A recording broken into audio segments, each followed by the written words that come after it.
Dang nammit. There's no way for this to be easy on you. We are going back in time. From episode 9 to episode 4.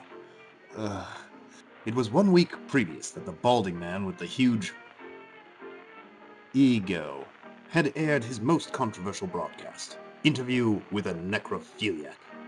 The wandering moon man, Mr. Drift, was out from his mandated quarantine, smelling the sweet, fresh air. He was now faced with another hurdle.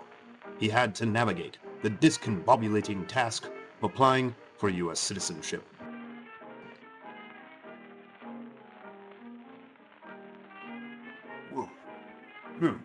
What can I help you with, little sir?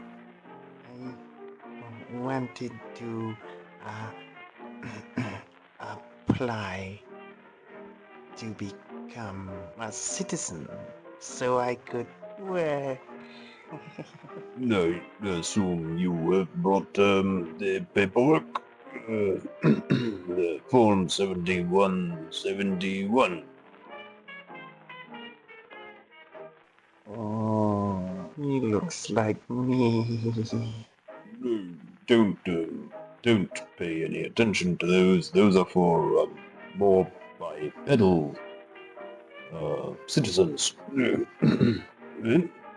Looks good besides a typo. But that's all good. I will of course stamp this paperwork.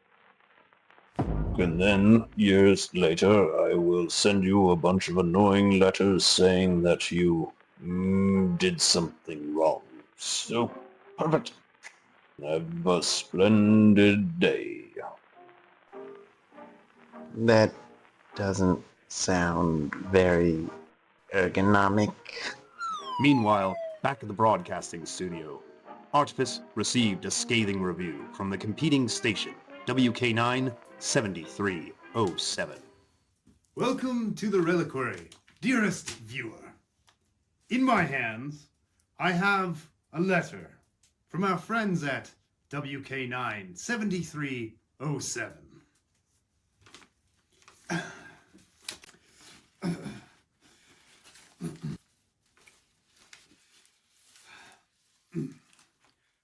Dearest Artifice, here at WK9, we wish to thank you for your last week's broadcast. Thank you. Although we have had our differences over the years, we have always felt that we here at WK9 and the Reliquary have shared the primordial, dignified fabric of journalism. Thank you. Thank you. It is truly a statement of your moral character that you feel it necessary to show such vile and disgusting content. Is there more broadcasts of the like in the works? Or do you feel you have gotten what you need out of the public? Let us know here at WK9 7307 the news, but your kids can be in the same room while you watch it. The whole world is watching.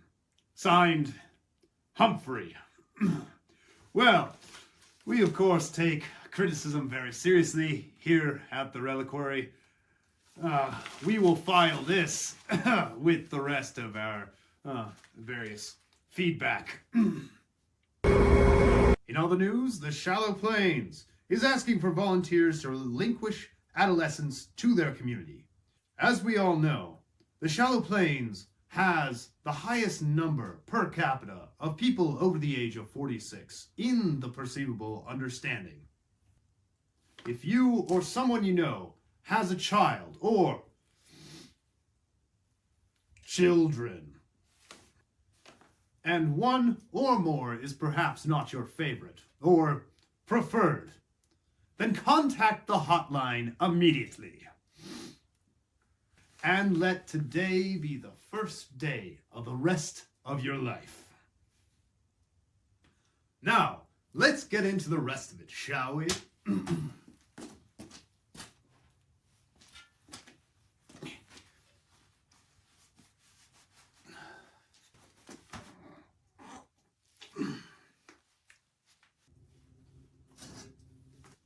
I have in my hands a pre-Thursday object. A truly bizarre object. An object found in an emporium of oddities. If you're having difficulty viewing tonight's broadcast, I recommend that you set your playback speed to nyang, nyang, nyang, nyang, nyang.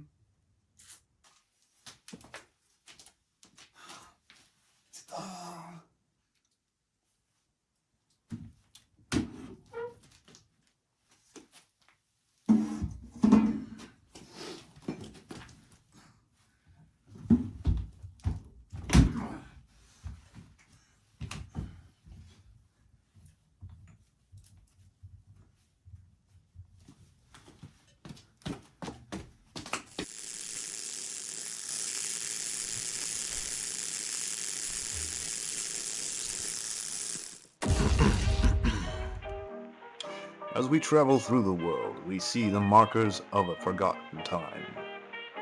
A wrong turn down that old road brings us past the old warehouse on the tracks. On the wall, the partially faded letters inspire a memory we never had. That small building that crumbles into the dirt, an old sign outside swings in the wind, burnished with the emblem of a company that is recognizable but unfamiliar. We can almost taste the simpler times, when the world had aesthetic, when the world seemed of infinite possibility. Porcelain signs originated in Europe during the mid-1800s. The process of bonding fragile silica and colorful pigments to a strong ferrous form. Makers would start with a rolled piece of iron. It was then formed for a company's specific design. Holes were then drilled for mounting the sign. In many cases, the holes were then situated with brass grommets to prevent the enamel from cracking around the punched holes. A thin base layer of ceramic was applied, then oftentimes a secondary layer of color for a pattern. Finally, the text was added by a skilled stencilist.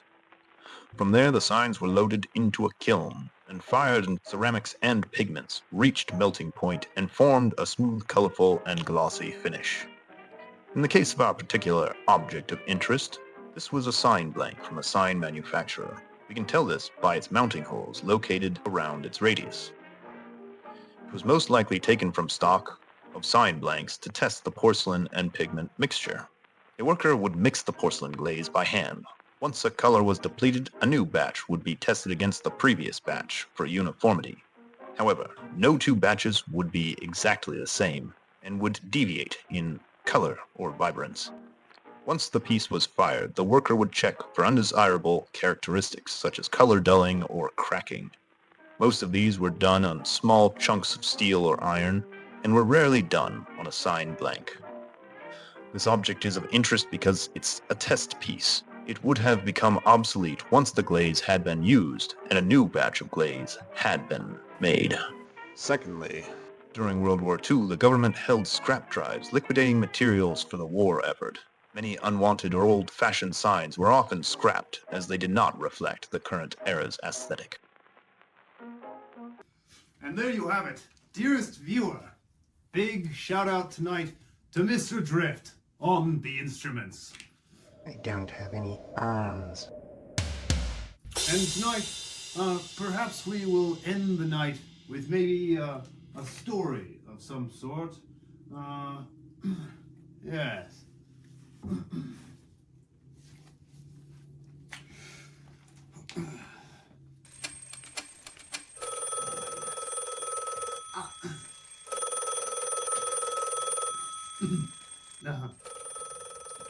Excuse me.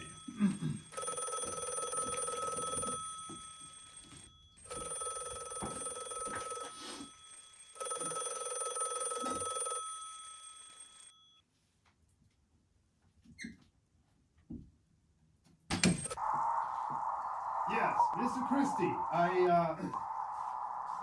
yes. Oh, yes. Of course, sir. Yes, sir, I will let them know. Thank you.